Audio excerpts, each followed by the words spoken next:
Hi, my name is John Petrucci. Welcome to my video. I'm going to be discussing and demonstrating various concepts, ideas, and approaches that have helped develop my style and sound.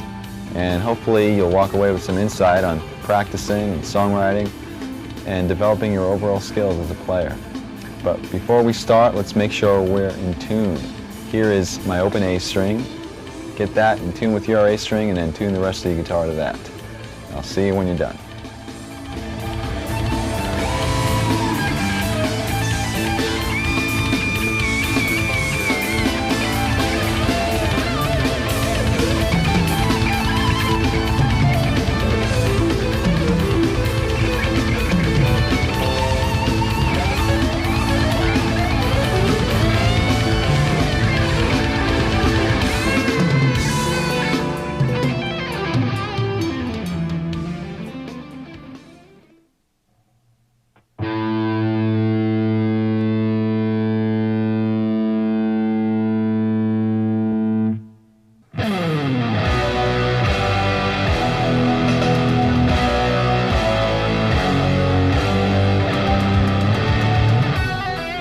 Okay, I'd like to begin with some warm-up exercises, and we're going to start with a couple that don't involve the guitar at all. So put your guitar aside for a second. And what we're going to do here is we're going to stretch the muscles that basically are involved when you're playing guitar. And I really think this is essential to having a productive practice session or gig. And it's also essential to not hurting yourself and cramping up. And it's very similar to what an athlete would do before they went in to play a game or do some exercising. Okay, the first one begins with stretching the back and shoulders and arms. And guitar players tend to slouch when we practice, so these are really important. I'm going to start with stretching your arm across your chest. Ooh, my arm just cracked, and yours might also. But you can feel it basically right through your back and your shoulder and your arm. And you should hold these stretches for about 10 seconds each. And then do the same thing with the other arm. Then after that, you can pull your elbow up over your head like this. And you can feel that stretch right through here and in through your back. And then once you do that, you can repeat these exercises as many times as possible. You can move on to your wrists. And we're going to start with stretching this part of the wrist by pulling your hand gently towards you. Don't pull too hard. You don't want to hurt yourself. Just feel it sort of warmly burn through here. Hold that for 10 seconds. And then do the opposite this way, and you can feel that burn through here. Don't pull too hard and don't crack your knuckles. You're just trying to stretch the wrist. The last stretch is your thumb, and what you're going to do is gently pull your thumb towards your arm this way, and you can feel the muscle stretch throughout here. And then repeat the same procedure with the other hand, and you can do this as many times as you feel necessary. You should hold each stretch once again for 10 seconds each. Now let's move on to massages.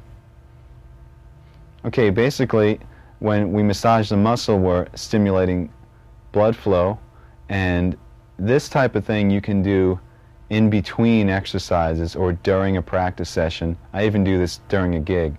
So let me show you the areas that might be sore or cramped up.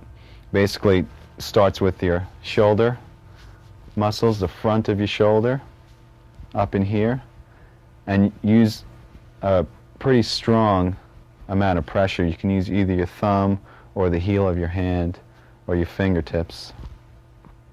And then the outside of your forearm, this tends to cramp up a lot. And then your hand, and once again you can use your thumb, and you can massage through your palm by using pretty strong pressure. And you can also individually do your fingers like this, going all the way to the tips. And this is great, once again, in between exercises. It really helps to keep your hands limber and loose. And there are other simple things you can do, but just like rubbing one hand with the next and whatnot. And these type of exercises between the stretching and massaging should get you prepared to actually play the instrument. And the great thing about these is that you don't have to be playing. This could be as you're walking into a session, or if you have a couple of minutes before you go on stage or whatever. And it should help you have a more productive practice or gig, and also prevent injury, which is very important.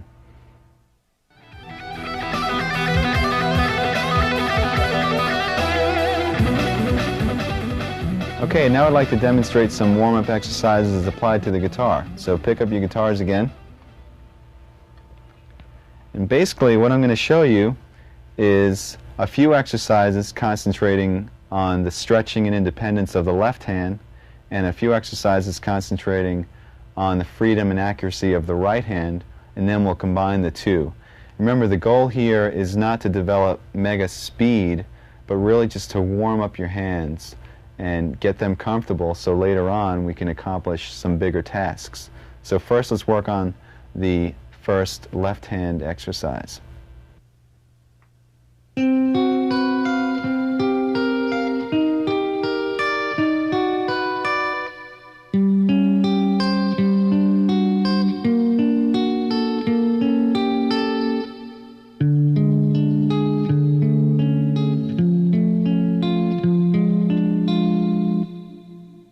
I suggest that you start this exercise higher up on the neck, because once we get into some stretches, it's going to be a little bit difficult as you go down low where the frets are bigger. And basically, your right hand isn't really that important right now. I was playing the notes separately. You can play them as chords if you'd like. You can play them without a pick. It really doesn't matter. We're concentrating on the left hand. Make sure that the notes ring out clearly, because what we're really working on is the stretching and independence of your left hand. Also use a pretty strong pressure. Now what's happening here is that I'm playing on 4 adjacent strings with a basic chord shape. It sounds pretty ugly. In fact, most of these chord shapes sound ugly, so turn your volume down when you practice. And then we're taking the 2 inside fingers, 2 and 3, and we're reversing them like this. Then we're taking your 2 outside fingers, 1 and 4, and reversing them. And then taking the 2 inside fingers and putting them back to their starting position. The next step is to just move up the chord shape to the next string group. So between the A and the B string, and repeat the same motion, and then move up to the last string group between the low E and the G string, and repeat the same 4 chords again.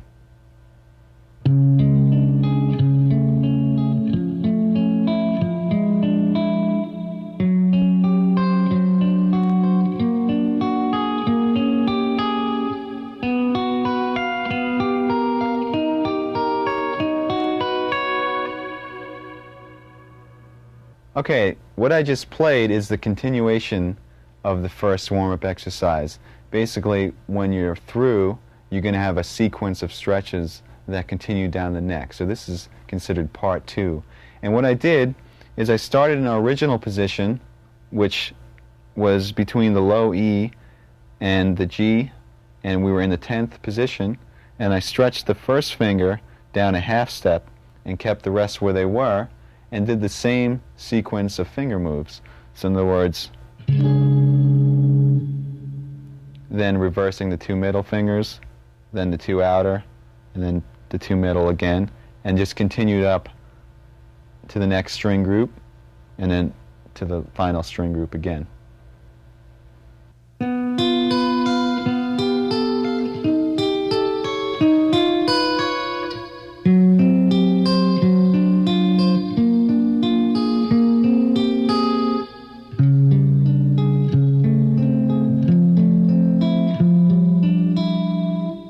All right, that was part 3 of the exercise, and at the end of part 2 we ended up with this position between the first string groups. Now what you're going to do is put your fingers back in order, and while leaving your 3rd and 4th where they are, stretch your 2nd down a half step. So we have this shape, and once again continue with the moves all the way up the string groups. Now for the final part.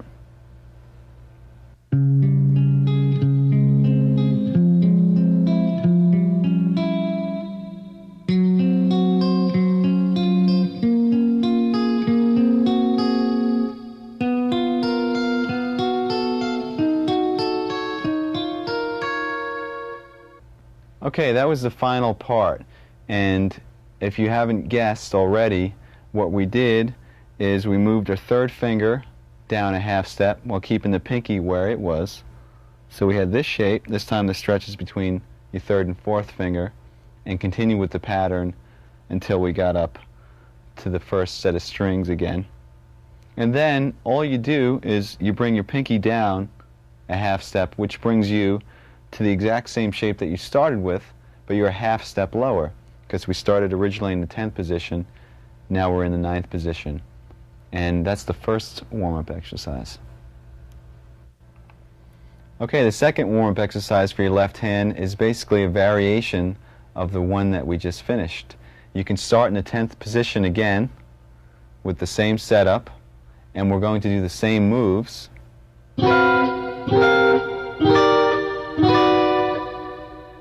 Except this time we're going to do some different stretches with the left hand. And by the way, you don't have to arpeggiate the notes. You can just strum the chords if you'd like.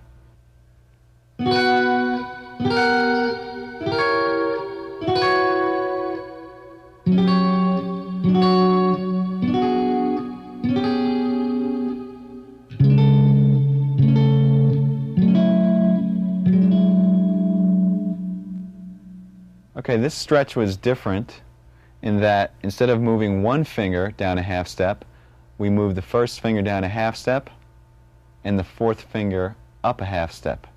So we have a double stretch between the third and the fourth and the first and the second.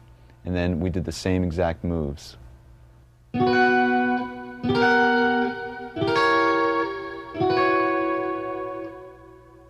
Okay, now we'll do the final variation on this exercise, and this involves yet a larger stretch. Here's how it goes.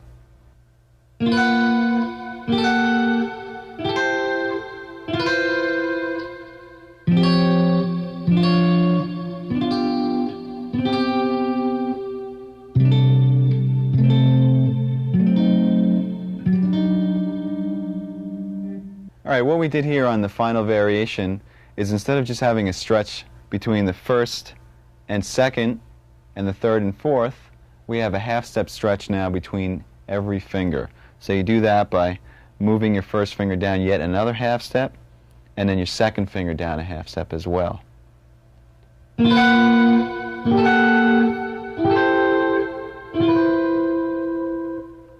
Remember when doing these exercises to make sure that the notes ring clearly, and see just how far down the neck you can go by moving downward by half steps.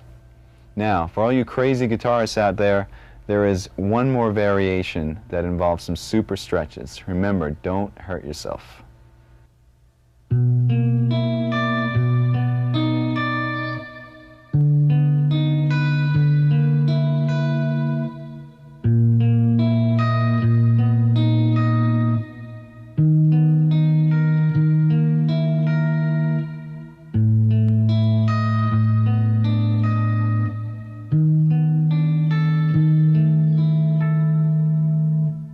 As you can see, I started out in a lower position, which made the final stretch a lot more difficult.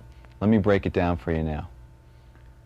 With this exercise, instead of having all your fingers on adjacent strings, we start with the two middle fingers, 2 and 3, on the two middle strings, D and G, and your first and fourth fingers on the low and high E strings. And then you just continue with the same moves that we've been doing throughout.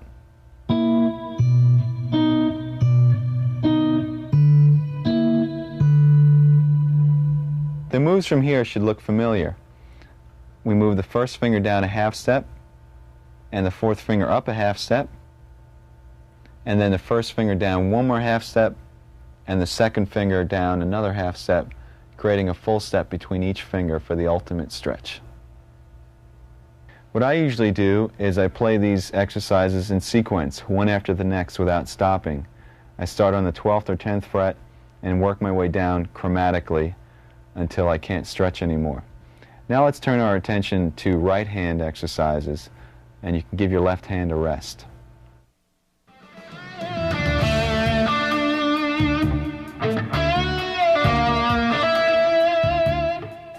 The next exercise concentrates on the flow and precision of the right hand and has many variations. So let me demonstrate it in its basic form.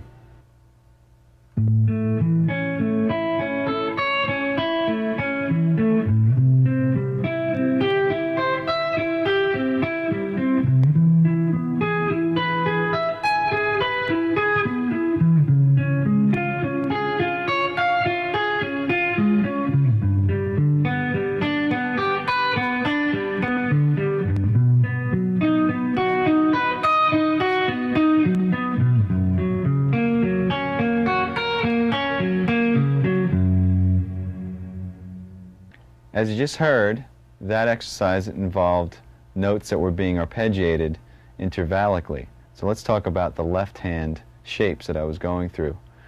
It's based off of a major bar chord form with an added third, except you're playing the notes separately.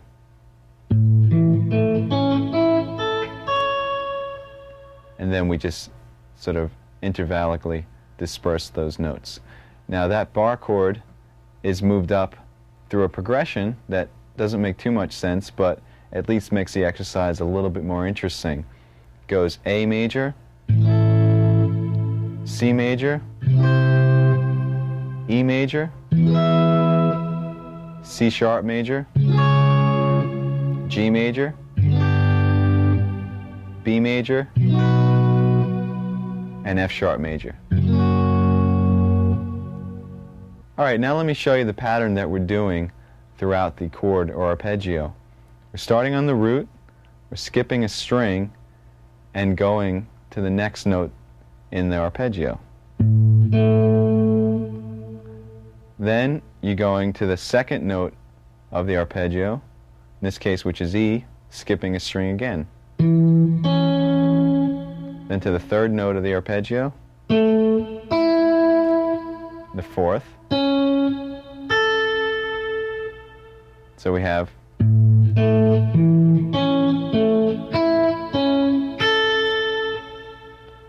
remember to pick down, up, down, up, down, up, down, up.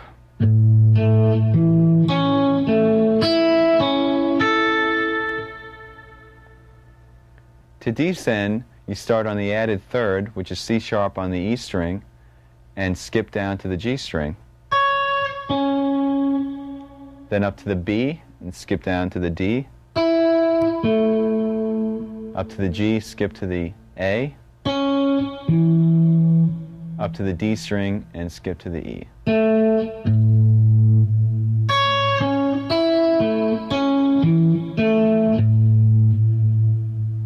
Remember once again to keep your right hand picking consistent. Down, up, down, up, down, up, down, up. Don't let that falter at all. So here's what it sounds like when you combine the two.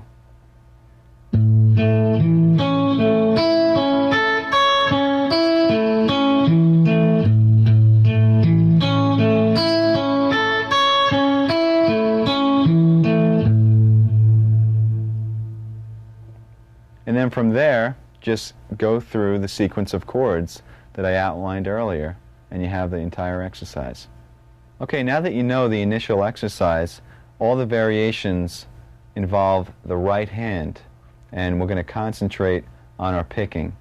First of all, instead of starting with a downstroke and using down, up, down, up, down, up, do the same exercise starting on an upstroke and consistently playing up, down, up, down, up, down throughout the entire exercise. That's going to look like this.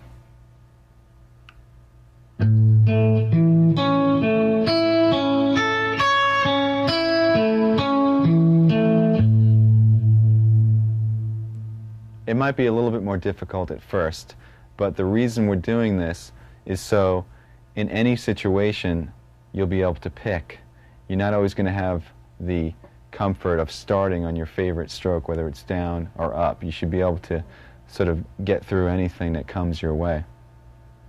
Now, the other variations involve playing more than one time on each note. We're going to start with playing twice on each note, then 3 times on each note, and then finally 4 times on each note. Not only that, but starting each sequence with a down and then with an up. So let me demonstrate through the one chord what these will look like on your right hand. We'll start with the doubles, starting on a down.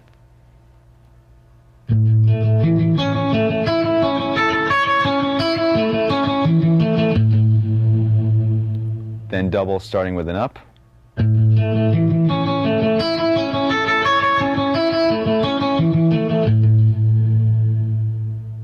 Then 3 times starting with a down.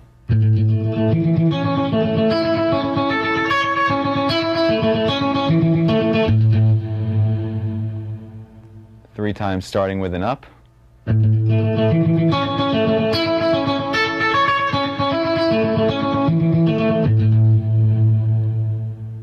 Four times starting with down.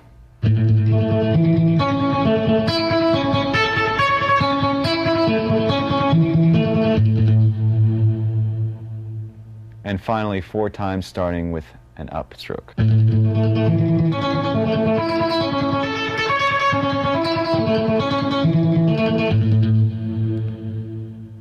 All right, what you're going to do is play each one of those variations through the entire chord sequence.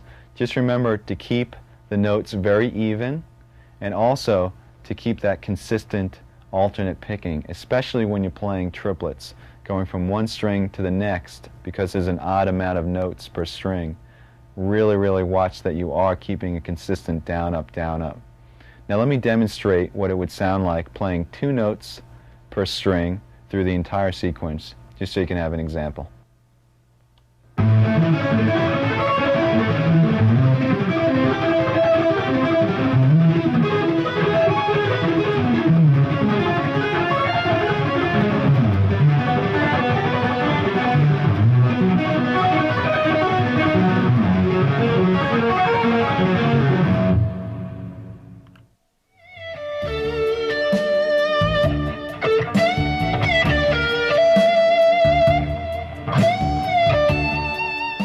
I basically have technique broken down into 4 categories. 1 is scalar or linear examples, 2 is arpeggiated examples, 3 is left hand or legato playing, and 4 is sweep picking. And what I do is I have files in a file cabinet, and I collect information from videos and books and lessons and whatever, and I file them according to topic. If it's an arpeggio thing that I learned from a magazine, I rip it out and stick it into the arpeggio section. And then when it comes time to practice, instead of saying, oh, there's millions of things, how am I going to practice all this stuff? Basically, I make a master list of what's in all those files. And that list changes from day to day. You constantly add to it. And you sit down and you basically customize a practice session. So let's say you have about 2 hours to practice. I personally have 4 categories, so I'd pick one item from each one of those categories and practice that item for a half hour. Move on to the next, practice that for a half hour. And then by the time I'm done after 2 hours, I've covered the entire topic of technique.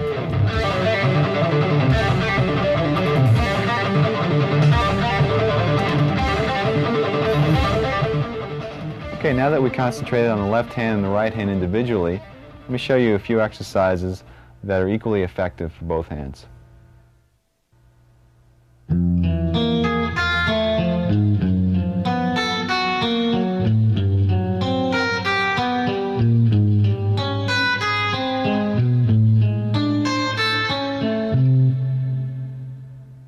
Okay, this exercise starts with your first finger on the low E string on the first fret in the first position, skips over the A string, goes with your second finger on the D string on the note E, and then your third finger on the G string on the note B flat, and your fourth finger on the high E string on the note A flat.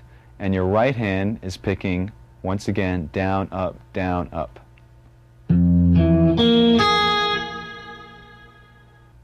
Now the next step is to simply flip your hand, sort of like a mirror image. So your first finger is now on the high E, and your fourth finger is on the low E, and start from the high E and go down to low E with the picking, down, up, down, up. And combine the two.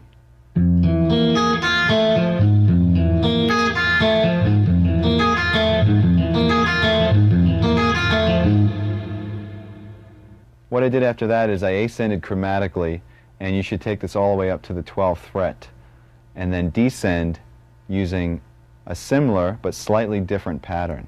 Here's how it goes.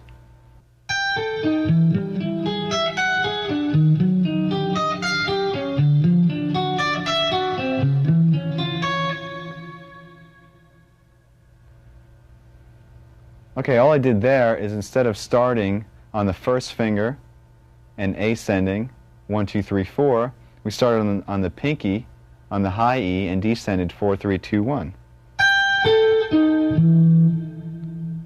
Once again picking alternately, and then we reversed that image like a mirror and started on the fourth finger once again on the low E.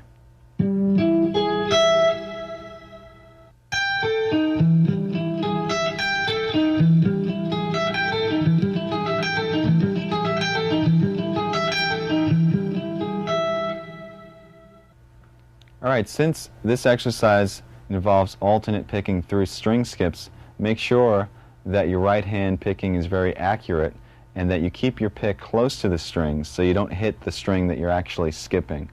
It's called efficiency of motion. Now, you should also practice the same exact exercise starting on an upstroke as well to make sure that you're ambidextrous. No.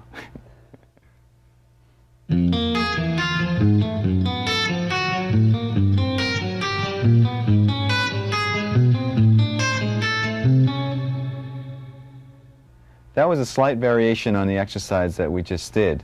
Instead of playing the notes in order, 1, 2, 3, 4, I'm playing 1, 3, 4, 2, 1, 3, 4, 2. And the notes and skips are exactly the same. Make sure you keep the picking alternate.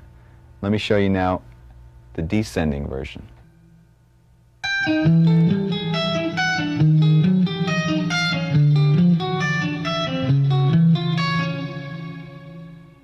Alright, that was another slight variation, this time on the descending pattern. Instead of playing 4, 3, 2, 1, you play 4, 2, 1, 3, 4, 2, 1, 3, and continue that pattern down the neck chromatically.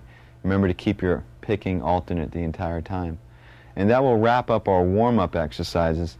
I usually play these type of exercises for, I guess, about 10 to 20 minutes before actually tackling some more difficult practicing or a gig or whatever. And it usually helps to get both hands acclimated to the guitar, especially when you're cold. So have fun and make sure you warm up.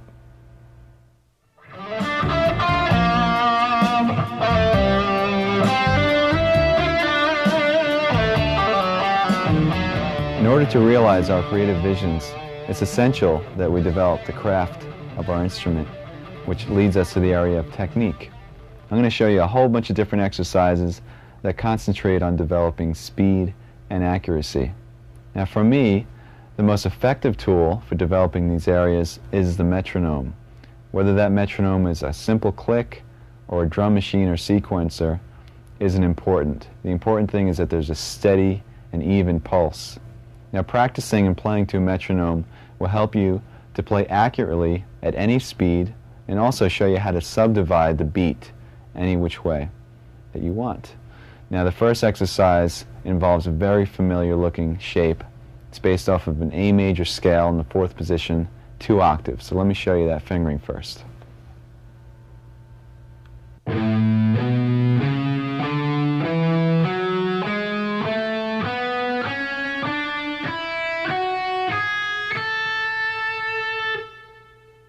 This exercise involves playing to a steady pulse. In other words, the speed or tempo of the click is not going to change but how we subdivide that click is going to change. First, we'll start with playing one note per beat, which is chord notes. Now, I have a metronome setting of 66 beats per minute, which is really slow, but by the time we're done, you're going to be playing a lot of notes per beat, so it's important that we start slow. Remember also to keep a consistent down, up, down, up, down, up picking pattern the entire time. Here is chord notes to the metronome. 3, 4.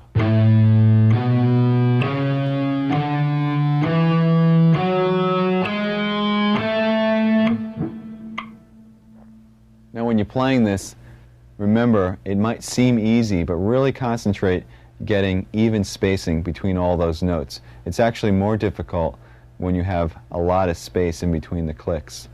Now let me demonstrate eighth notes to the metronome. This would be 2 notes per beat. 3, 4.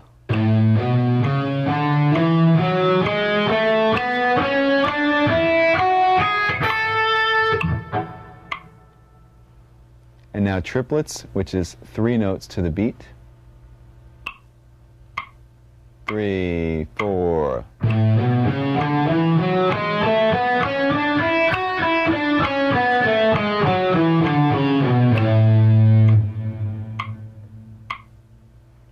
The next division is 16th notes, 4 notes per beat. 3, 4.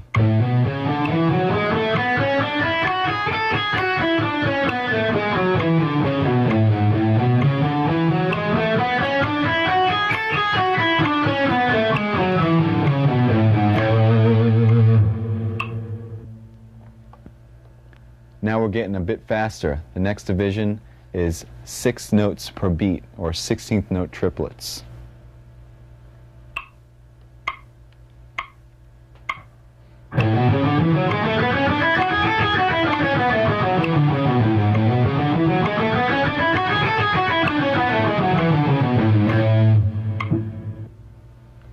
And the last group is 32nd notes, or 8 notes per beat.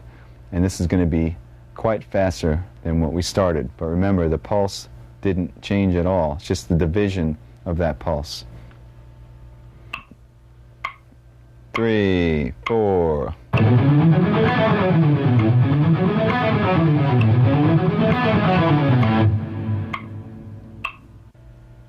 Okay, now that you're familiar with playing to a metronome and subdividing the beats, I'd like to show you how to increase your speed. And what we're going to do here is we're going to develop accuracy at high speeds. The basic concept is you start with a slow tempo on the metronome, play the exercise or example as many times until you've mastered it at that tempo, and then increase the metronome about 8 beats per minute, and then play the exercise over and over at that tempo, increase it, and so on until you get to your desired tempo. I'm going to demonstrate this with an exercise that uses chromatics, 4 fingers in a row, and they're played as 16th notes to the metronome. Let me show you the exercise first, then I'll show you how to develop the speed.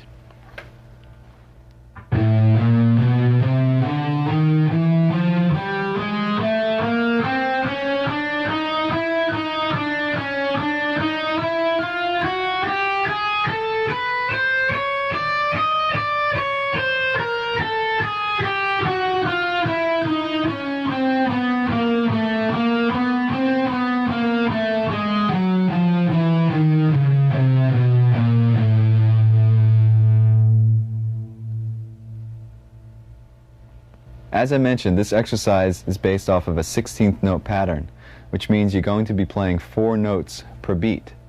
Besides concentrating on getting those notes to fall evenly over each click, you should also accent every 4 notes. In other words, every time the click comes down, accent with a harder pick stroke. So your group of 4 would sound like this.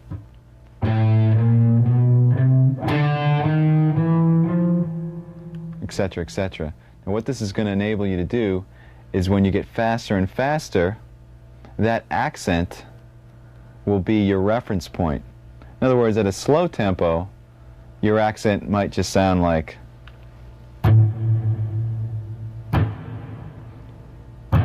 etc. And you'll be able to know where you are. But at a faster tempo, when the notes are whizzing by, your accent might be, in other words,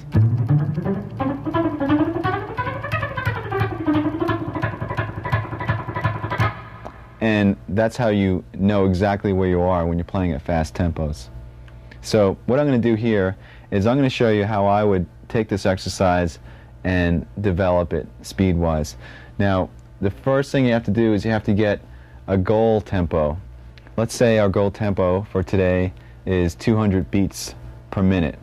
Now, normally I would start this pretty low on the metronome, maybe about 100 or so, and it would take me quite a while to get to 200. But for the video's purpose, I'll start at about 120 and I'll increase it in larger increments than I would normally do, just to save some time. And what's going to happen is by the time I get to 200, hopefully not only should it be wailing, but it should also be clean. Another thing to keep in mind is your technique that you're using when you're playing slow should be the same technique that you use when you're playing fast. In other words, when you're playing slow, you're programming in your technique. So when you play fast, be consistent in your hand position and also in your left hand position, your right and left. Okay, here we go.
Okay, so we finally reached 200. Now, like I said before, normally that would take a lot longer because I'd go in increments of 8.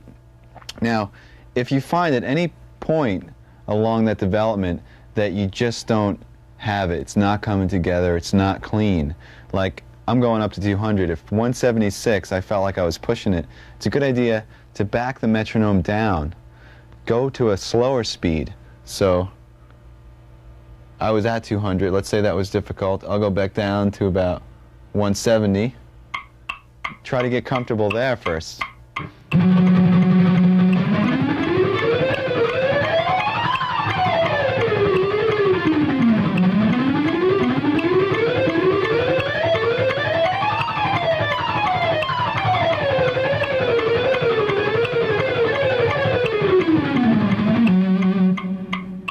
And then go back up to 200 and see how it feels.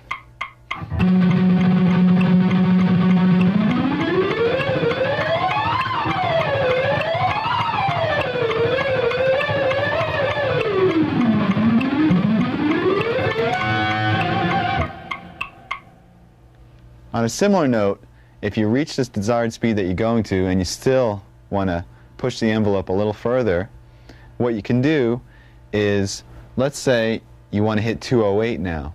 Go past 208, go to like 216 and just kill yourself, and then go back to 208 and that tempo will feel a lot easier. Let's attempt that.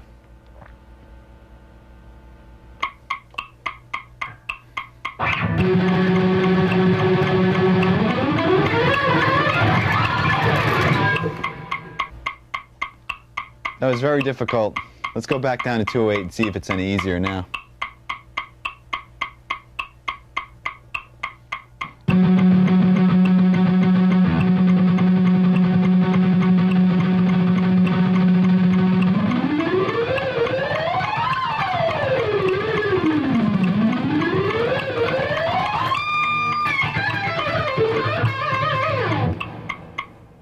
Okay, so it's pretty much there. So you get the idea about pushing the envelope and then going back. Just remember, make sure that you're clean and accurate, and remember to accent the notes as well.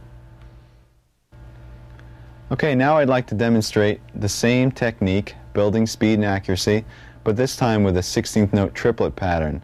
You're going to play 6 notes per beat, and it's based off of a 3-note per string pattern in E minor. So here it goes.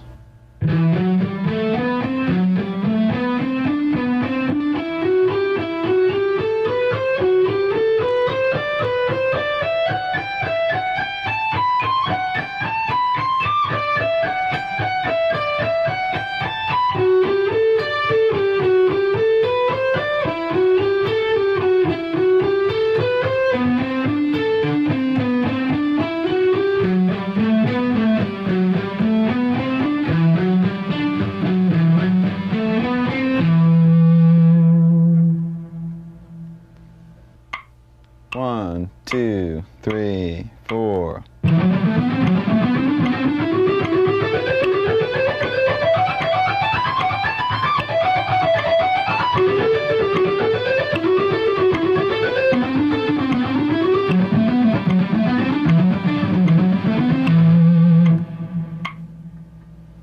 Okay, then you would follow the same steps to get to your goal tempo.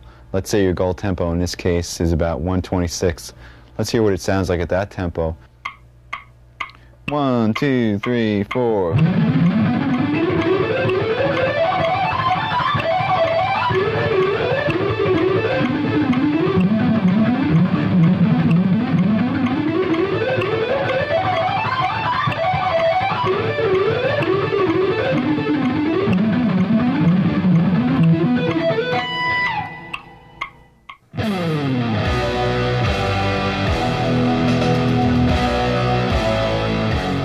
My first band experience technically was actually the first time I even picked up a guitar when I started again when I was 12. And these friends of mine, actually our ex-keyboard player, everybody would gather at his house because he had a piano. And I remember they were playing some Neil Young. They were playing Hey Hey My My, and they assigned me the little down, down, down, down. That was my part, and I sat there getting that, and I guess that was kind of a band experience.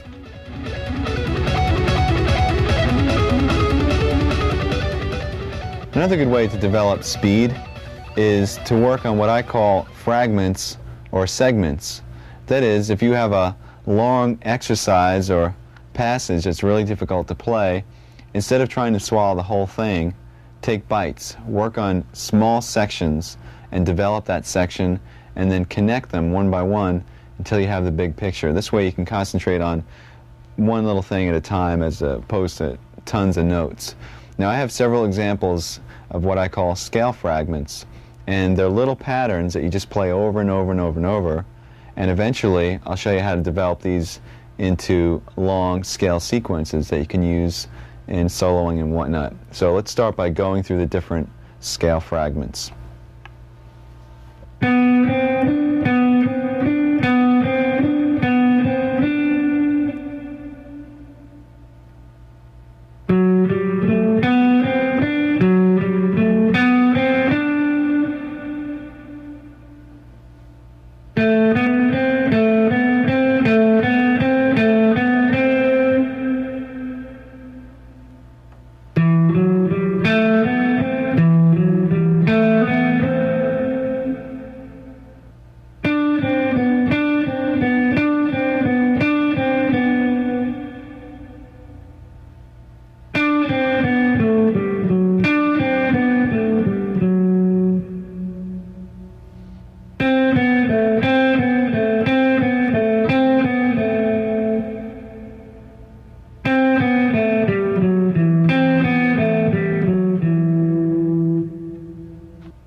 of the examples I just played were in the key of G major.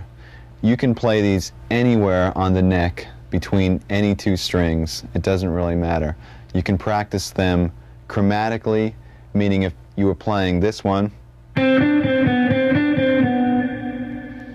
perhaps play it 4 times in each position and then move up a half step.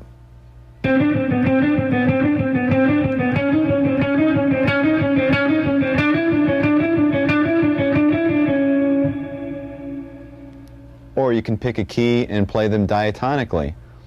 In other words, conform your fingers to the notes in the key.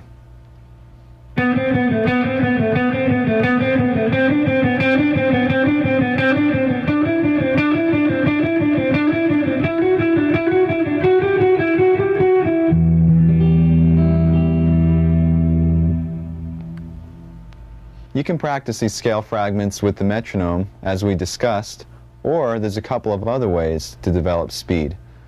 First way involves playing the exercise over and over and over, but starting in a slow tempo and gradually increasing the speed and then bringing it back down to a slow tempo. So you're almost like revving, you're almost revving your playing.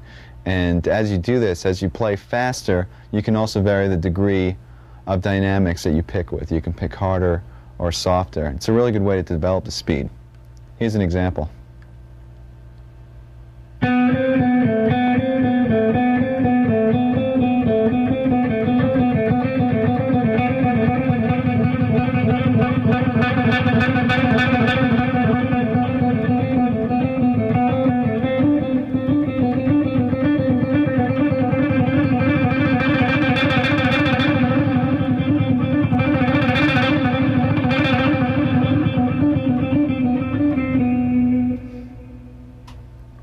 Another way of developing speed is by playing the exercise over and over and over, but this time playing consistently at a slow to moderate tempo and then sort of blasting out a fast tempo only a couple of times. So in other words, you're jogging for a while, then you're going to sprint for a second and then go back to jogging. This is a way to build stamina as well as speed. It sounds like this.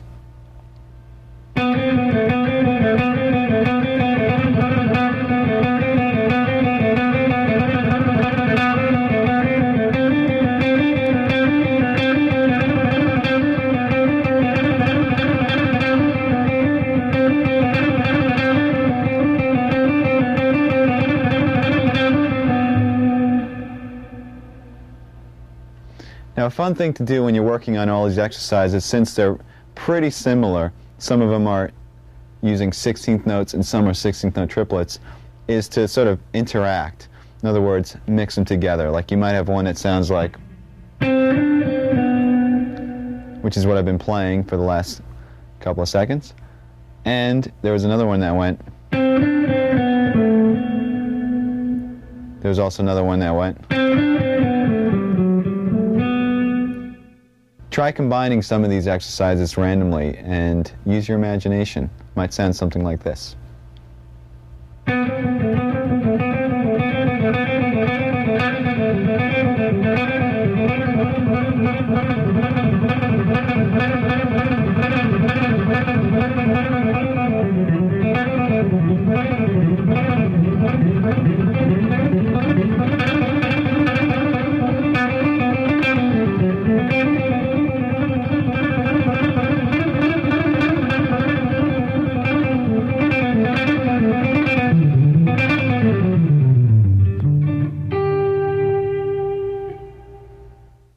Each one of these fragments could now be used in a longer sequence of notes, perhaps a run through a scale or whatnot. So let me show you how a few of these can be developed. 1, 2, 3, 4.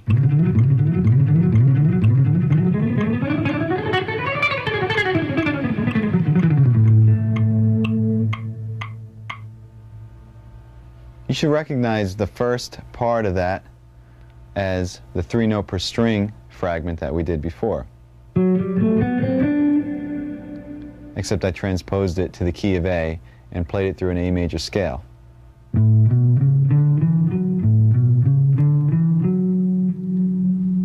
And the the sequence consisted of playing that same pattern starting from each string.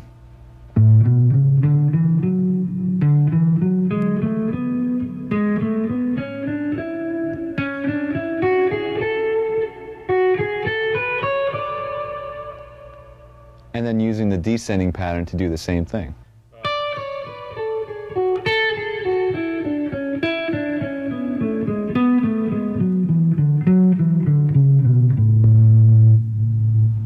Now you can play these patterns through the scales, you can change positions, you can play and repeat the sequence in any position as many times as you want. Just kind of mix it up, and that makes for a good run in a solo if you're trying to build some tension. I'll demonstrate that a little bit later. Let's move on to another long sequence of notes that's based off of another fragment.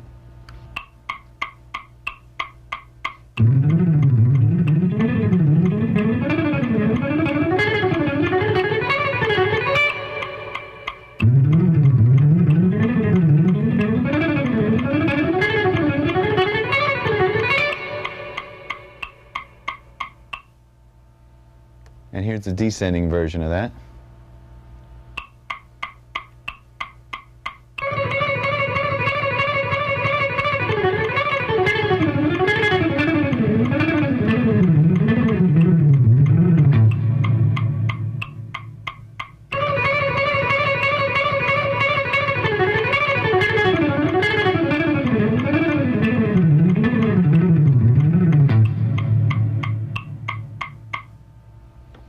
Okay, once again, hopefully you recognize the little fragments that originated these little runs. And descending, while it's fresh in our mind, came from that and sounded like this.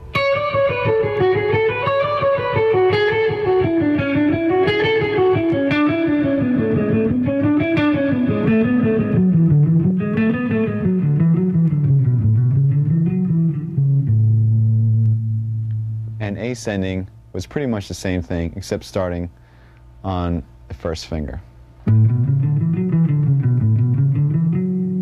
It also has a little bit of the triplet in there. But we're just arranging the notes so that it works out to be a 16th note pattern.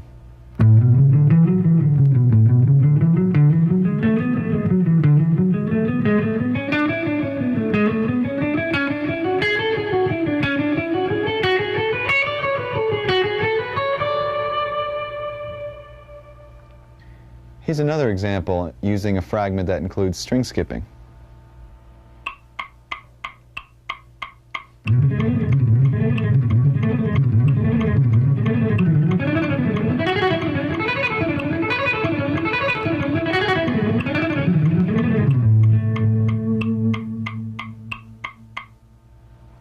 Now with this one, instead of moving up the neck, playing 3 notes per string, I stayed in the same position because it facilitates skipping strings without having to do any position changes. So instead of having to go something awkward like that, we're staying in the same position.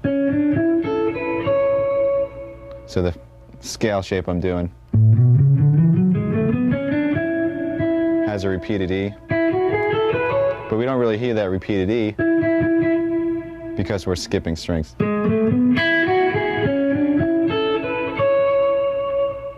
Here's the pattern slow.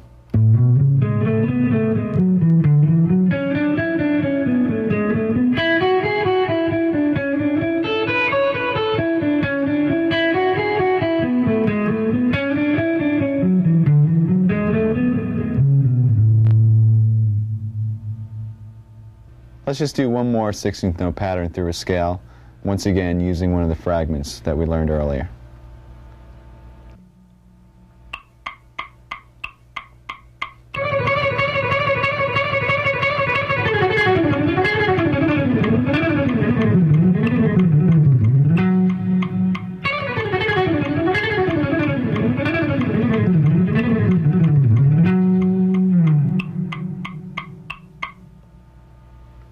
Here it is slow. See if you can recognize the fragments in this one.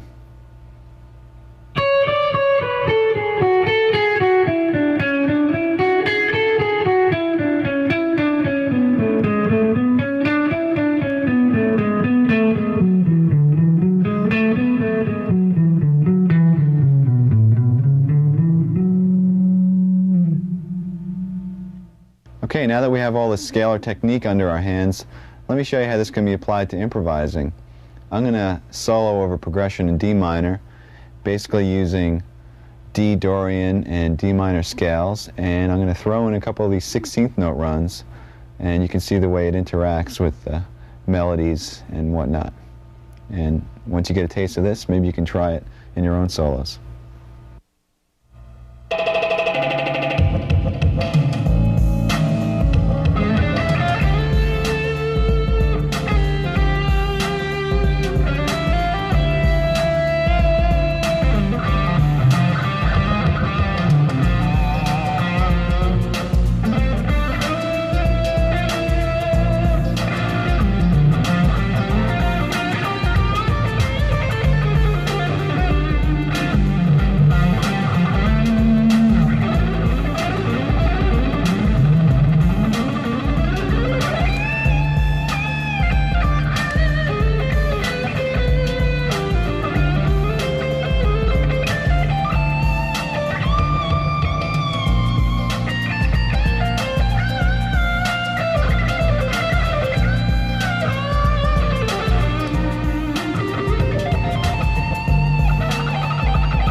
When I first started playing, I probably had some of the same typical influences that kids my age had. It's like Black Sabbath and Zeppelin and The Who and Iron Maiden, and then I started to get more drawn towards the guitar players. And as I played more, I was drawn to players that really had unique style. I was really into Rush and Alex Lifeson and Steve Howe with Yes, Randy Rhoads, and then I finally discovered Steve Morse, and my life changed. I heard the Bash for the first time, and I was just like, this is unreal. Got every Dregs album, and started getting into Steve and the Dregs, and Al Di Meola and Alan Holdsworth. I had a similar experience hearing Steve Ray Vaughan for the first time, like just blown away.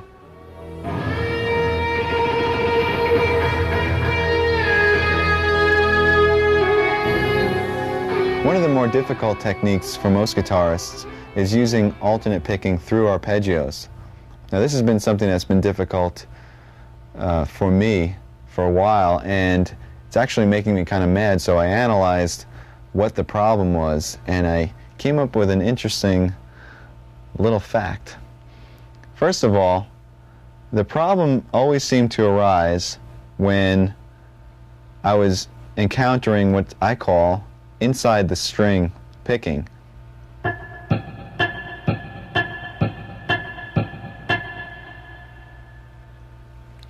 that to me is really difficult because it seems like your pick is kind of trapped in between these two strings, as opposed to playing on the outside of the strings like this, where it feels like you have a bit more freedom of motion. To experiment and see if this is a problem for you, I suggest playing two notes on adjacent strings, let's say A on the G string and D on the B string, and first try picking them starting with a downstroke and then with an upstroke, and let's see how that feels. Try it at various tempos, see how fast you can get it.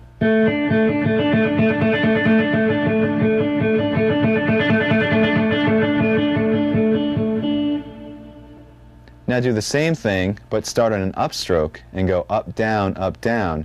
You're going to encounter that inside of the string picking phenomena. Let's try that.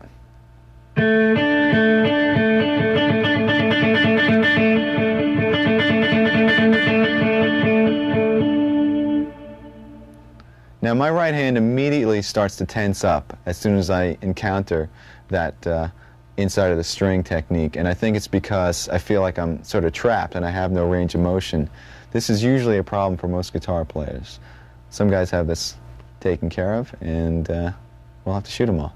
But anyway, how do you practice this? How do you get around this? Well, very simply, you just practice the motion that you're having a problem with.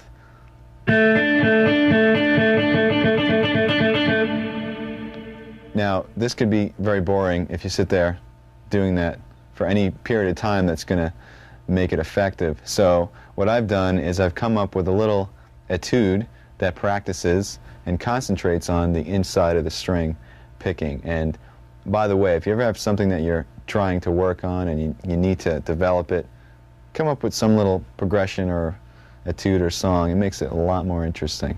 So let me demonstrate it for you now slow, and then I'll play it up to tempo.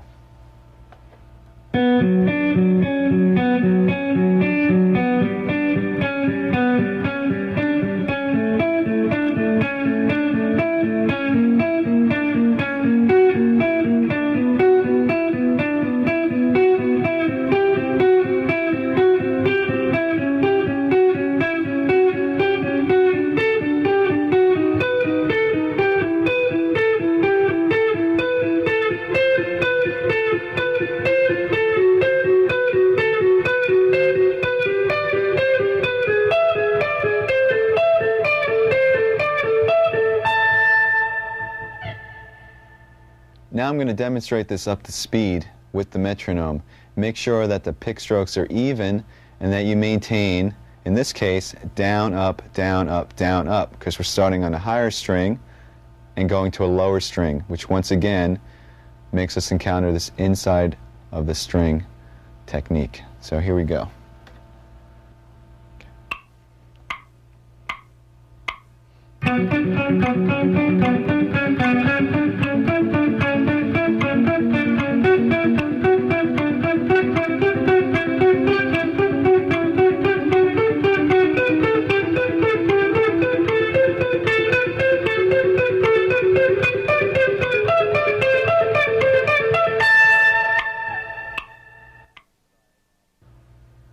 Now that exercise specifically narrows down the problem and concentrates only on that problem.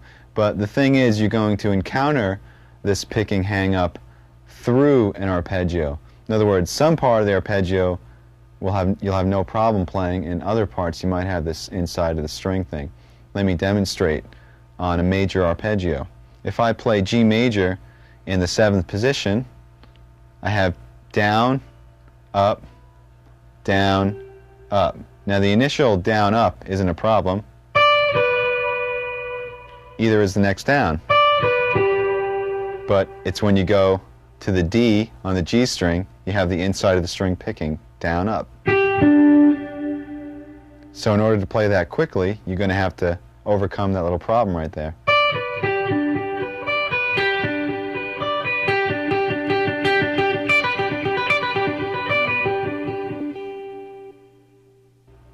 So once again, instead of practicing that same arpeggio over and over, I came up with another little etude that incorporates major and minor arpeggios, and that picking hang-up is kind of snuck in the middle of the arpeggios. So it's not just only concentrating on that, but it's incorporating it into a larger picture. Here it is slow.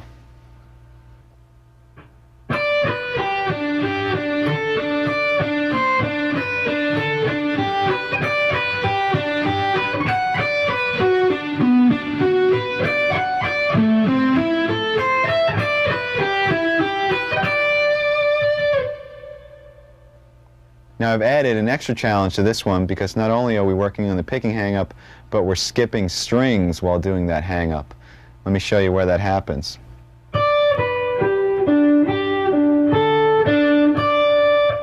Right over here between the D and its octave, between the D and the C, between the D and the B. you're playing up, down, and also trying not to hit the B string while you're at it.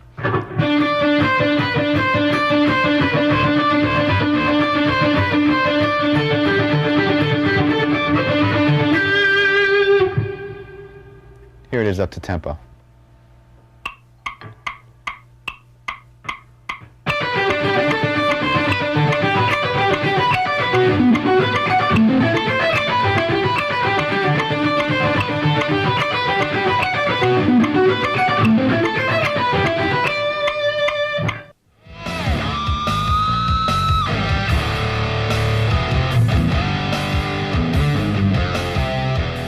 I first picked up the guitar when I was 12, and I didn't take any formal lessons.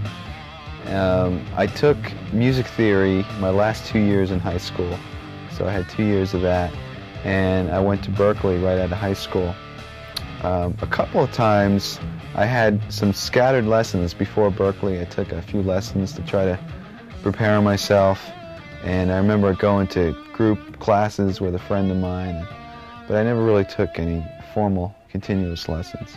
By the time I went to Berkeley, I had been working on technique and chops and stuff like that, and I had a couple of years of classical music theory. So when I came into Berkeley, all the things like arranging and sight singing and harmony and a jazz perspective, I had no clue. So I remember taking the placement and just getting in like level 1 of everything and starting from scratch.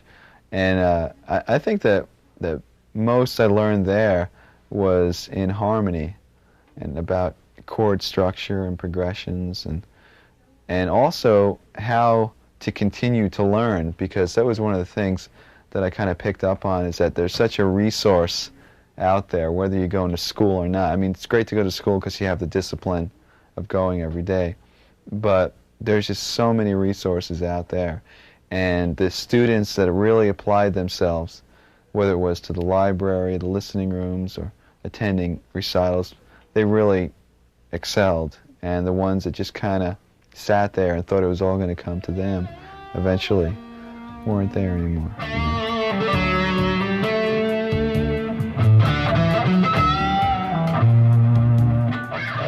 Now I'd like to concentrate on left-hand strength. What we're going to do is we're going to work on some scale fragments once again, but instead of picking them, we'll play them legato. In other words, we'll use all hammer-ons and pull-offs. And basically, I'm going to show you a couple of different patterns, and then I'll show you how to practice them. So let's start with the legato patterns.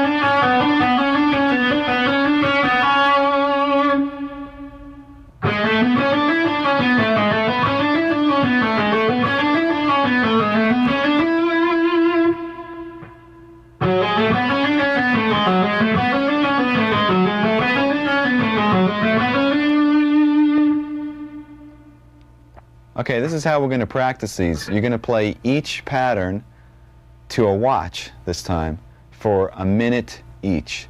If you feel like you need more, you can do each for 2 minutes or 3 if you'd like. The idea is to not stop. Do one exercise into the next, a minute each.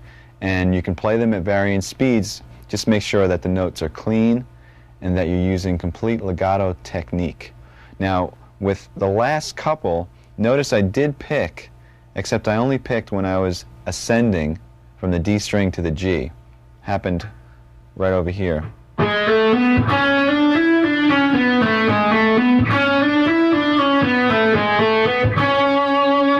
So in this case, it was on the C sharp. That's the only other time you're going to pick. Also, when you practice these, you don't have to stay in the positions that I just showed. You can practice them on any string. You could stretch your fingers out. You can play them in any position, in any key, diatonically or chromatically. Let me demonstrate a little bit. Remember, 1 minute each without stopping.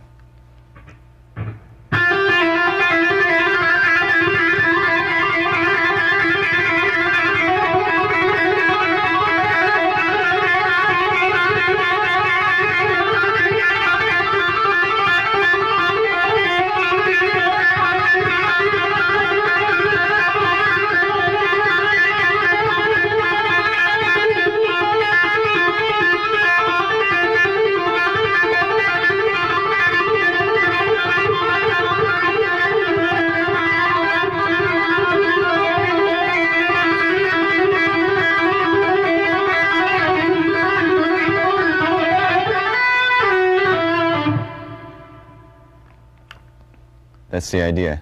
Okay, once you get those all practiced, I suggest that you do our little massage thing that we talked about in the beginning, and also stretch your wrists, because it's time to take those fragments and put them into expanded sequences through scales using very little picking.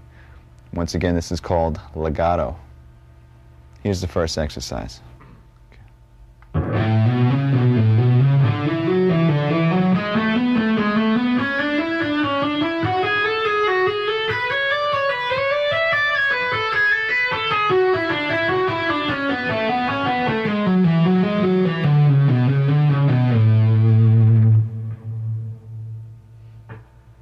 Okay, basically what I did is I took one of the fragments, the one that went like this,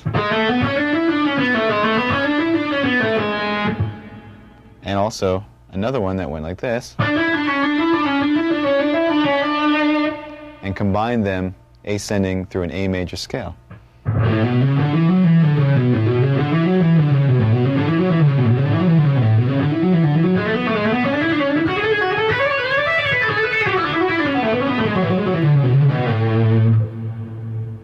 Descending, we shifted up to the next position in the key and worked our way back down the scale. Let me play the two scale positions by themselves, just so you know what they sound like straight through.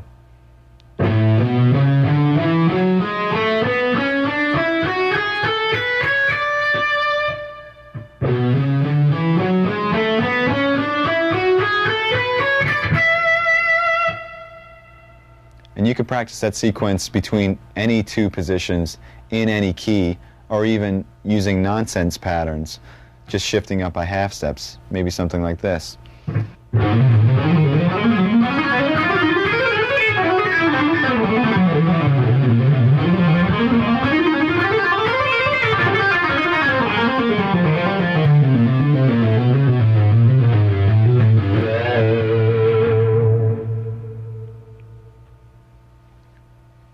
Now let's hear the original pattern up to speed.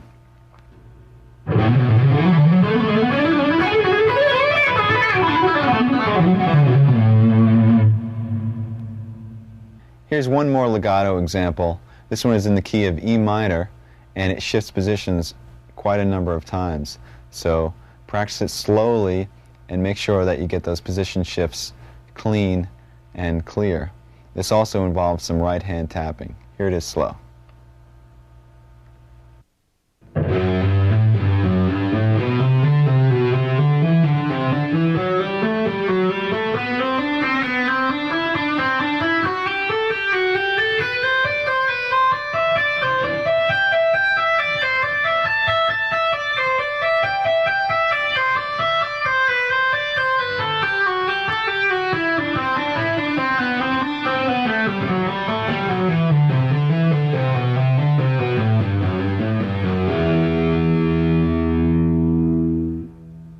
Let's break this down into segments so you can practice each section and then put it all together. It's basically ascending in 3 octaves, and the pattern repeats. Here it is. So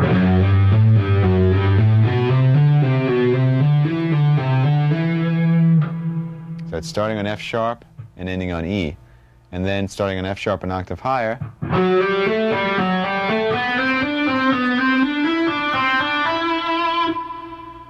the exact same thing, and then 1 octave higher, starting on the B string,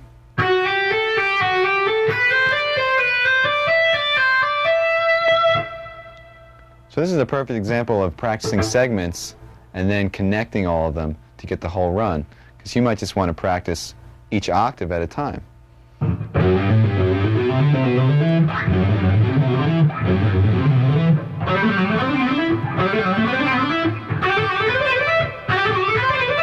Then put it together.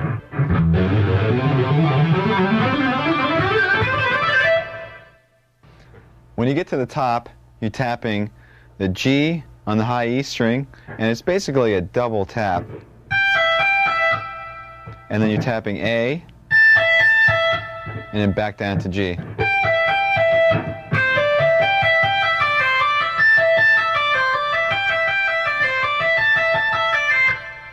So you could practice that small fragment a few times and get that under your fingers.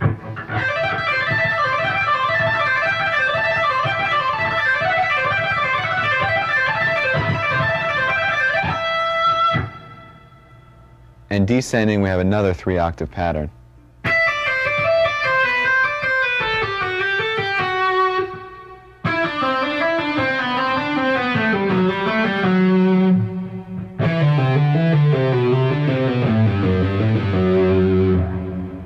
So you can practice each one of them as a fragment, just master that octave.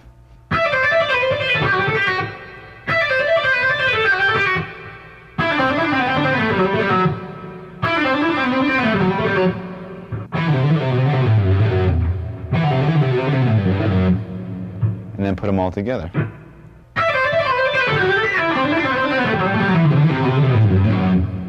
Now I'm going to play the whole thing, ascending and descending up to tempo.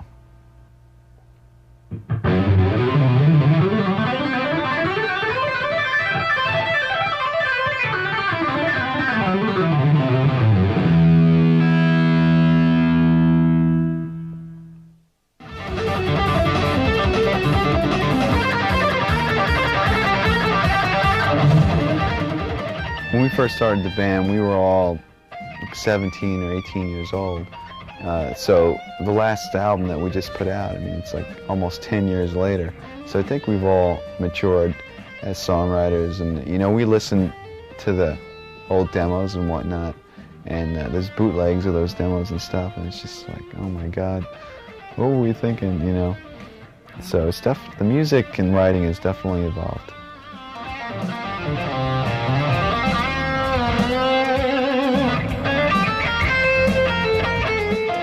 To wrap up the topic of technique, I'd like to introduce a different style of picking other than alternate.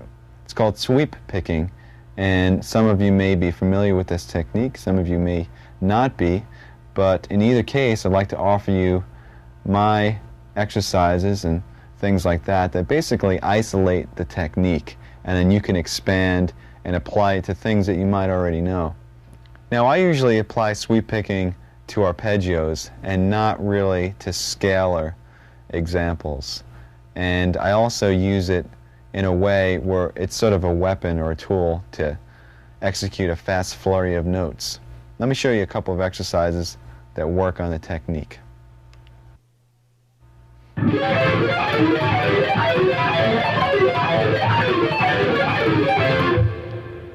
Alright, there's two things to keep in mind when working on this exercise.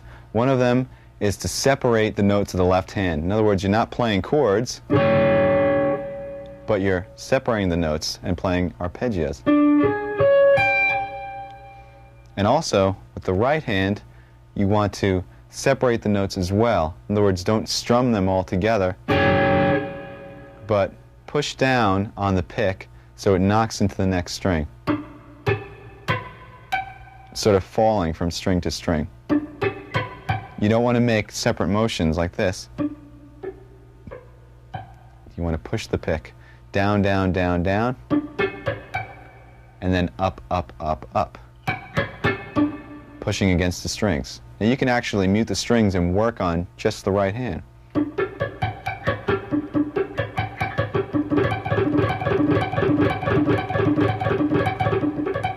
You don't want it to sound like this. You want the separation. The left-hand pattern is very similar to some of the warm-up exercises we were doing. It involves 4-finger mirror type shapes. It starts 1, 2, 3, 4. Then reverse and go 1, 2, 3, 4 again, starting on the high E. Move up a half step and play 4, 3, 2, 1 from the D to the E string. Do the mirror image and play 4, 3, 2, 1 from the E to the D. Here it is again.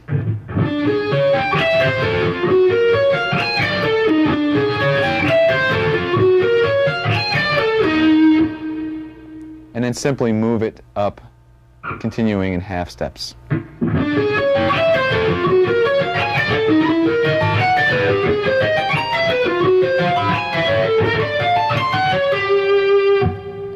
You can also play this on different string groups if you want.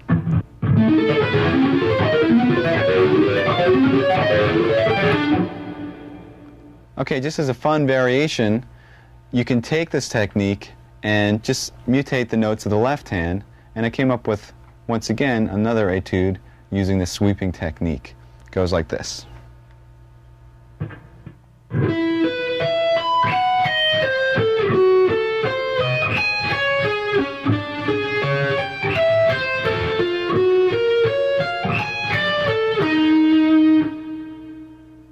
Here it is played to the metronome at 176 as 16th notes up to speed.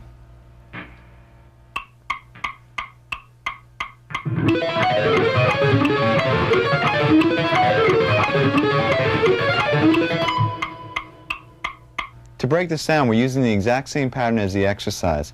In other words, 4 notes ascending and 4 notes descending, and then doing the same thing starting on the pinky, except I just changed the notes. We start on E, and we're playing a power chord, E, and then the 5th B, and then we're doubling that, E and B. And for the reverse, we're playing an A diminished 7th chord, starting on F sharp and descending to A.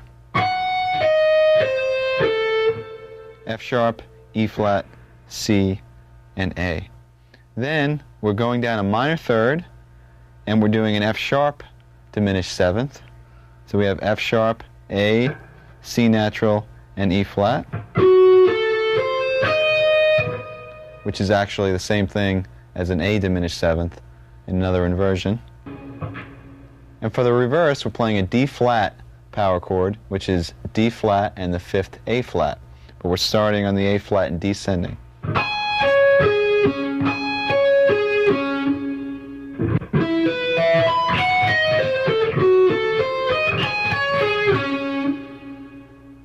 And to finish it up, we're doing the original exercise.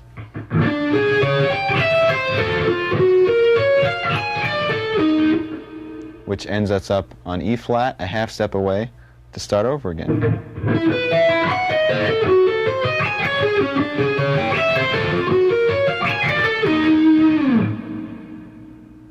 Here's one more sweep picking exercise. This one's applied to arpeggios. Let me demonstrate it for you slowly.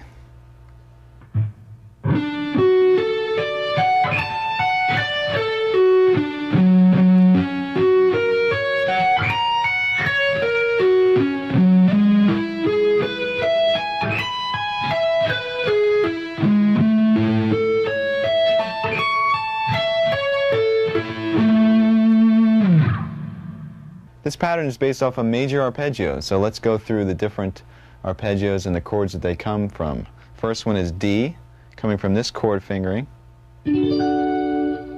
with an added 5th, A. Second one is F sharp, based off of an F sharp bar chord, with an added 3rd.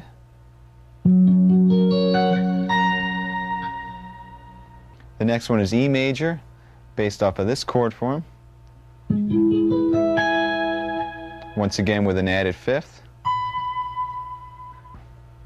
And the last one is A major, based off of this bar chord with an added 3rd.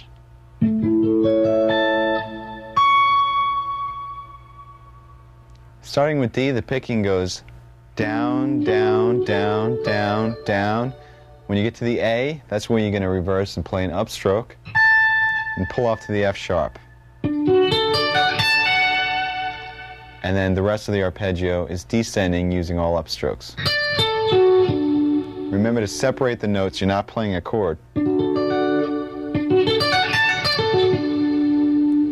When you get to the next arpeggio, F sharp, you're still continuing with an up.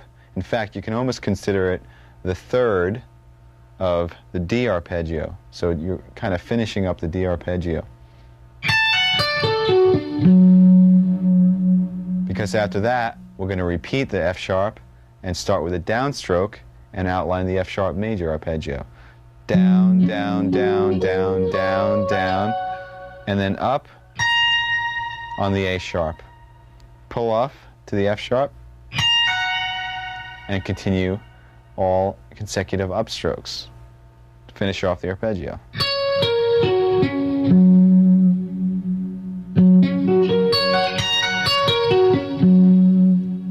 So from the D to the F sharp, it sounds like this.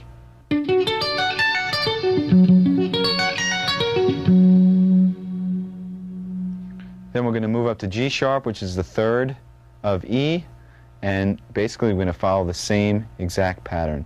So starting with a down, reverse at the top where the fifth is, do a pull off and come back down using all ups. Repeat the third of the chord, which is G sharp, and then move up a half step and play the A major arpeggio the same way. And that's it. Here it is up to tempo.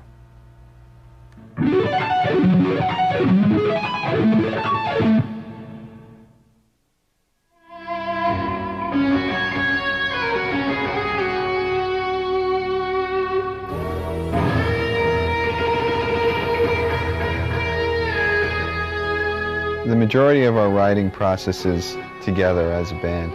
Somebody usually has a progression or groove or an idea, and they bring that in, and it's basically we just jam on it. We set the tape recorder and just kind of go for it, and out of those jams some solid ideas start to happen, and we start working on arrangements, and before you know it we have a song. Do you write lyrics yourself at all? Yes, I write lyrics, and I'm really interested in lyric and melody and how that contributes to the song, the real importance of the lyrics and the melody and the vocalist. The cool thing is that all of us were basically influenced by the same bands, and a lot of them happen to be progressive, like Rush and Yes and the Dregs and Genesis and even Zappa's music. So when we all got together at Berkeley, it just kind of naturally came out, this type of music in Odd Times, and even you know, using the harmony that was a little bit more experimental or creative and whatnot. And it was just kind of a natural direction for us all.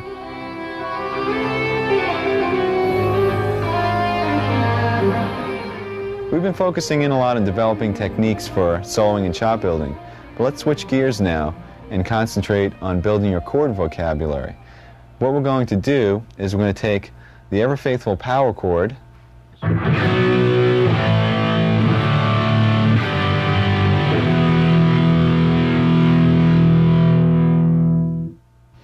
by adding certain notes to these chords. We're going to mutate them, and we're going to add some colors and drama into basic chord progressions. So let's first make sure everybody knows what the power chord is. Basically, it's a two-note chord consisting of a root and fifth.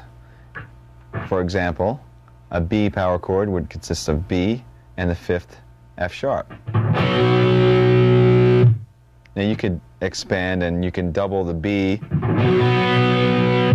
or you can put the fifth in the bass, which makes the chord sound even heavier, so the F sharp will be below the B. This is really effective.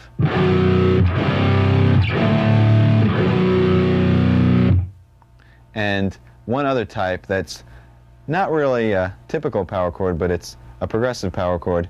You take the root, the fifth, and you add the ninth on top. It sounds like this.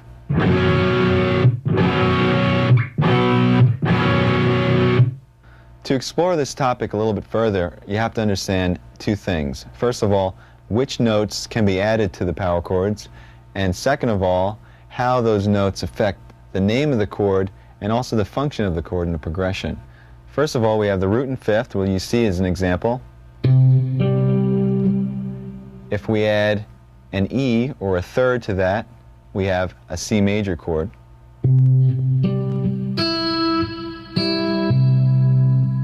If we add an E flat to that, which is a minor third, we have a C minor chord.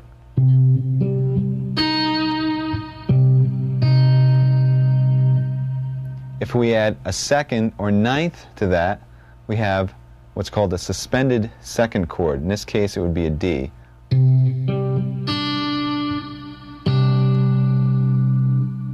If we add a fourth to that, we have what's called a suspended fourth. In this case, the fourth would be.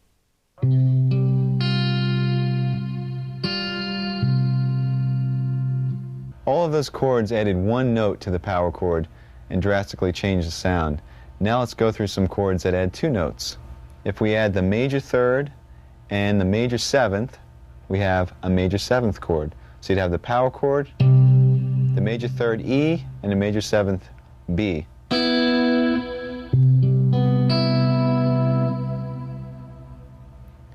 If we add the minor third and a flat seventh, we have a minor seventh chord. In this case, it would be an E flat and a B flat added to the power chord.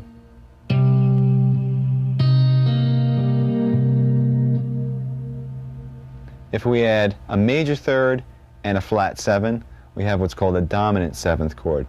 In this case, E is a major third, B flat is a flat seventh added to the power chord.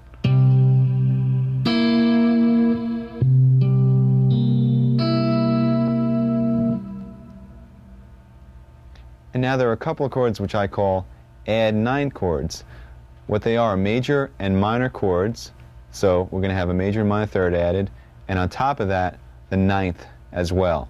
A major add nine would add a major third E and a 9 D.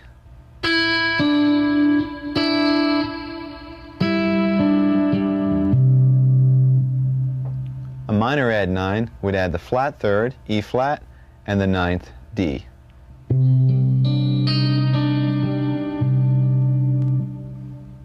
Now let's talk about how the 11th added to the power chord changes the name. We'll keep the major third, and we'll add an 11th, and we end up with a major add 11th.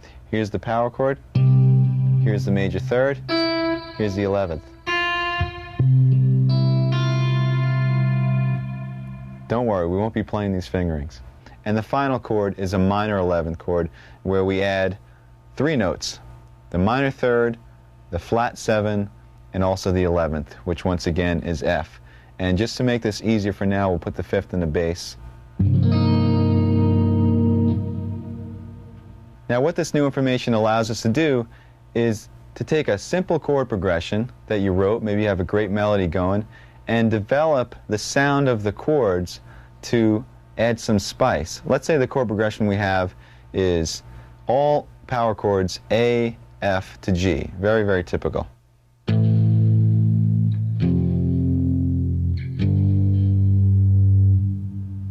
By adding some of these intervals and creating these more interesting chords, perhaps we can make it sound a little bit more interesting, or we can take it in a more dramatic direction. So I'll turn the A into an A minor add 9. We'll turn the F into an F sus 2. And maybe the G into a G sus 2. So what started out as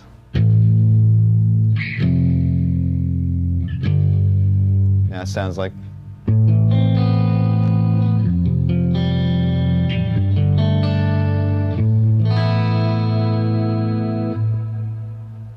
that's the basic picture. Now, unfortunately, when you're trying to play this stuff loud and heavy, it's going to sound pretty bad because of the dissonance of the intervals. I know you don't want to hear this, but I'll demonstrate.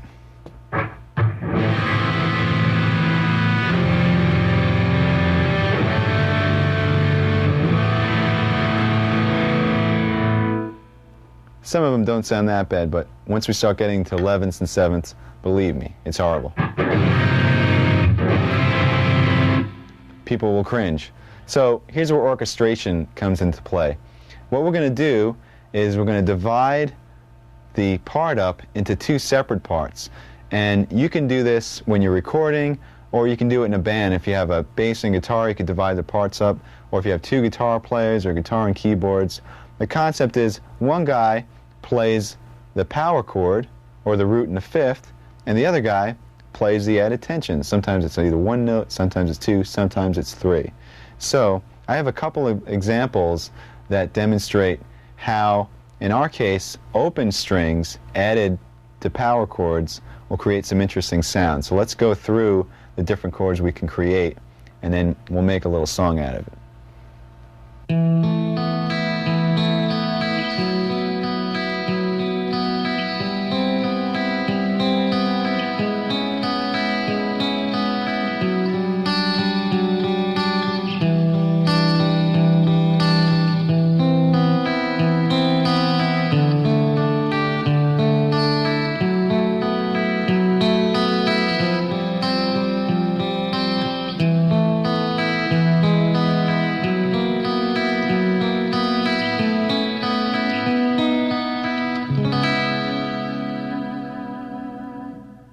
The first power chord was an A. We added a second to it, and it created an A suspended second. The second power chord was a B. We added a fourth to it, and we created a suspended fourth. The third power chord was a C. We added a major third and a major seven, and it turns into a C major seven. The next power chord was a C sharp. We added a B and an E and created a C sharp minor seventh. The next power chord was a D with the fifth and the bass. We added on a major third and an 11 and created a major add 11 chord. The next chord was a C. We added on a D and an E and we created a major add 9. The next chord was an A. We added on a C and a B, which is a minor third and a ninth, and we created a minor add 9 chord. Next chord was a G. We added on an A, and we created another suspended second, G sus 2. And the chord after that had F sharp by itself in the bass, and we added on a D, an A, and an E. So what we have created is a major chord with an added ninth, but the third is in the bass. Next chord was an F sharp. We added on an A, a B, and an E, and we created an F sharp minor 11 chord. Chord after that was an F. We added on a G, and we created an F sus 2.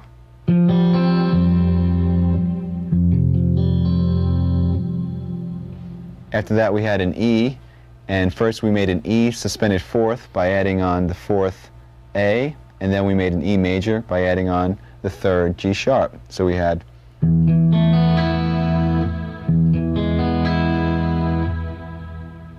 the next chord was an F sharp. We added on an A sharp, a B, and an E, and we came up with an F sharp 7 add 11. The chord after that was an A. We added on a B and a C sharp to create a major add 9. And the second to last chord was a B, and we added on a D sharp and an E to create a major with an added 11th. And we end the whole thing up on a C sharp minor 7. Okay, so I'd like to demonstrate with the sequencer what this sounds like with the two parts divided up. So I'll play with a heavy sound, the power chords, and the sequencer will play the picking part that I demonstrated before. And instead of having an ugly mess trying to play it all together with distortion, we have a nice collaboration of the two parts. And this is great when you're recording, because you can add a lot of fidelity. You can have a great heavy sound underneath, and then with an acoustic or a super clean guitar, you can do the picking, or that could be piano, whatever. It adds a lot of dimension to your writing. So let's hear what that sounds like.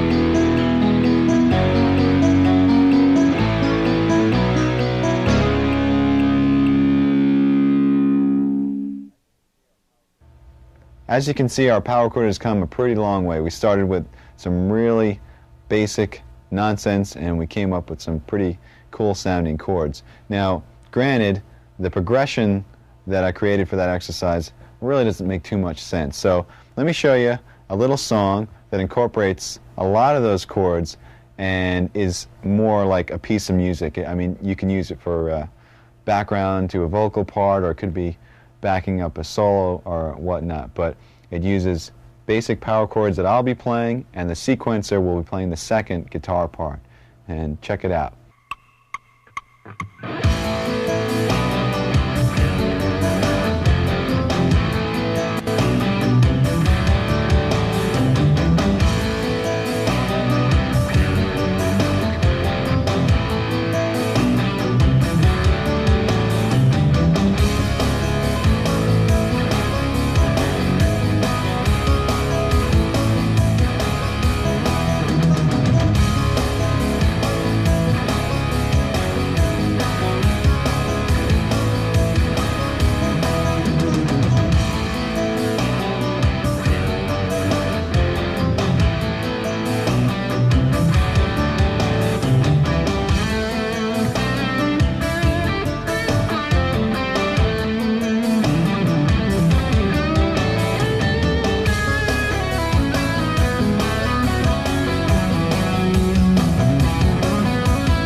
And we've created a very vast and dense soundscape by using this technique. We're taking up a lot of space.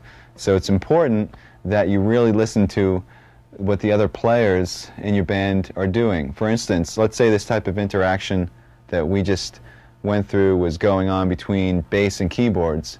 It might not be necessary for you to play a moving part along with that. You might want to choose a soaring melody or some lush chords in the background.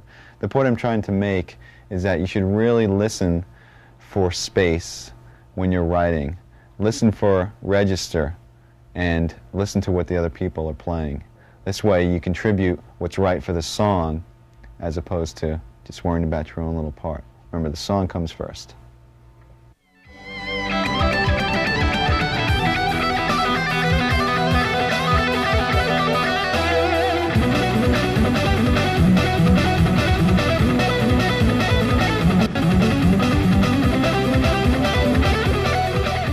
Yes, it is. This is my full-blown live setup, and I guess we should start with the guitars. These are the guitars I have on the road. They're all custom Ibanez guitars made of basswood, and as you can see, the paint jobs on 4 of them are really similar, and these paint jobs are by Dan Lawrence, who does some custom work for Ibanez. And basically I have 2 7-strings. This one is sort of a prototype, and this is the main one that I use, and 3 6-strings on the road. There's string gauge is 9 through 46, and the low B on this 7-string is a 56, and they're Diodario strings. And the pickups are DiMarzio. As you can see, each guitar is the same setup, just 2 humbuckers, and they're all direct mounted into the body. There's no middle pickup at all, and the knob placement is so that my hands don't sort of knock into anything.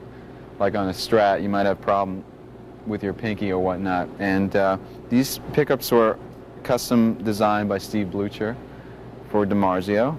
And basically one of the interesting things about these, as you can see on all the other guitars, is there's one 3-way toggle switch. And the cool thing is that in the middle position you have the center 2 coils on, but they're still hum canceling. It gives a really sweet sort of scooped sound for clean passages, particularly. And the frets are 6100, and it's a rosewood fretboard. This is my live setup. This rack was custom designed by Mark Snyder, and basically you got 4 Mesa Boogie cabinets. They're Celestion Vintage 30 speakers in those cabinets. And what's going on here is I have an amp switcher, and the amp switcher is switching between 3 different preamps, 2 triaxises and a Boogie Mark IIc Plus. Everything that's in the rack, like the Crybaby and the noise gate and the volume pedal and the parameter pedals, are all hooked up through this multi-pin system that goes to the pedal board, which I'll show you in a second, and it makes setup very easy. And also the rack has a data dump. It's an Alesis data disk that allows me to save or reload any of my MIDI programs for the PCM 70 or the TC Electronics 2290, or even the Mesa Boogie Triaxis. So once again, on the road it's really important to have backup and to make sure that nothing goes wrong. And it's also very well shielded. All the grounds are isolated from the chassis, so you have no buzzes. Or once again, it's really important from venue to venue with the different sort of RF and electricity that goes on in these stages. I use these picks. These are Jim Dunlap Jazz 3s for all the electric playing, and then for acoustic I use these Dunlap 0.71 millimeter picks, which are a little bit lighter, and I play the acoustic. This is an Ibanez acoustic, and it's better for strumming and whatnot, the lighter picks. And the way it's set up over here on the stand enables me to go from electric to acoustic very quickly during the show. Just kind of come up to it and play a song.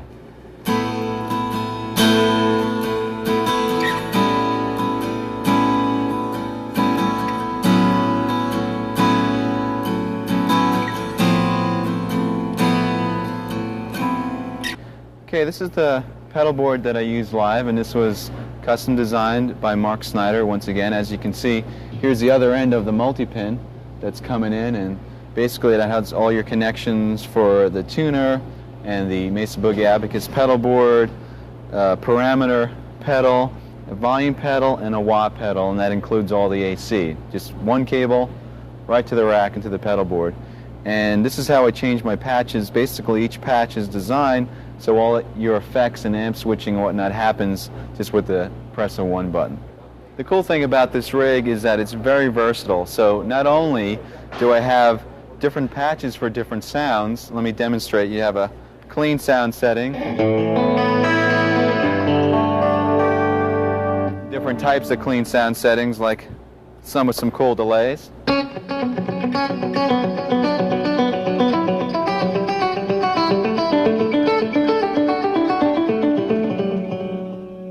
And then we have some basic heavy rhythm sounds.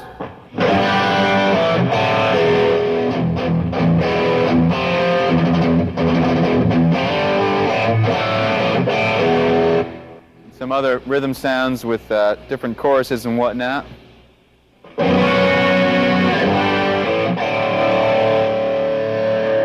And also a couple of cool lead sounds.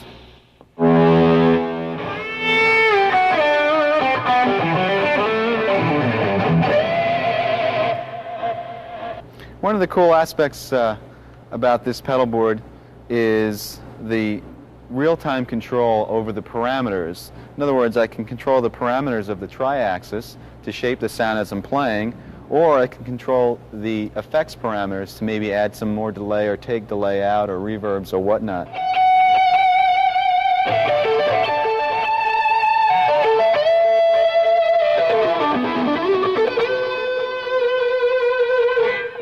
If you're playing a faster line, you don't want as much around it, so you just ease off the pedal so there's not as much delay on it.